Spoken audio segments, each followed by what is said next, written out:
द्वितीय कला ऋषि बाबा योगेंद्र राष्ट्रीय बहुभाषीय नाट्य समारोह का आयोजन महात्मा गांधी कला मंदिर भिलाई में कर रहे हैं। ये नाट्य समारोह बाबा के जीवन से ही प्रेरित है, जिन्होंने विभिन्न कलाकारों को एक छत के नीचे लाकर पिरोया। आज यहाँ के कलाकार आप सबके समक्ष कर्मा नृत्य की प्रस्तुति करेंगे। माननीय टंकराम जी वर्मा, राजस्व, युवा, खेल एवं कल्याण मंत्री छत्तीसगढ़ शासन हमारे बीच आ चुके हैं।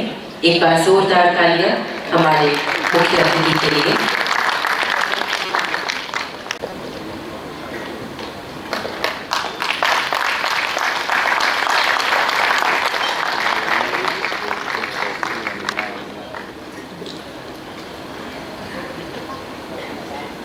मैं हमारे प्रमुख भावना से अनुरोध करूंगी, कृपया मंच पर अपना स्थान ग्रहण करें एवं सम्माननीय रिद्धि जी से, डॉक्टर पुरुषोत्तम चंद्राकर जी से,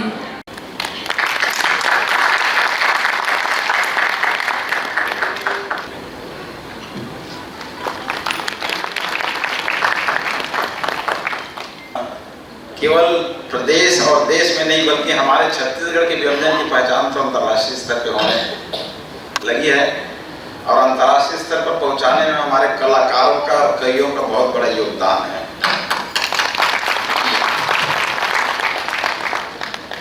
और छत्तीसगढ़ की जो वास्तविक में हमारी पहचान है, हमारी लोक कला, उसको बचा के रखना है।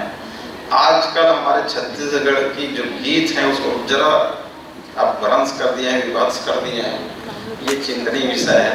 और हमारी लोकगीत, लोक जो वाद्य हैं वो भी सब गायब हो रहे हैं। आजकल इलेक्ट्रॉनिक संगीत आ गए हैं, उसके माध्यम से प्रस्तुति दे रहे हैं। तो हमारे पुरुषोत्तम चंद्राकर जी हैं, राकेश तिवारी जी हैं।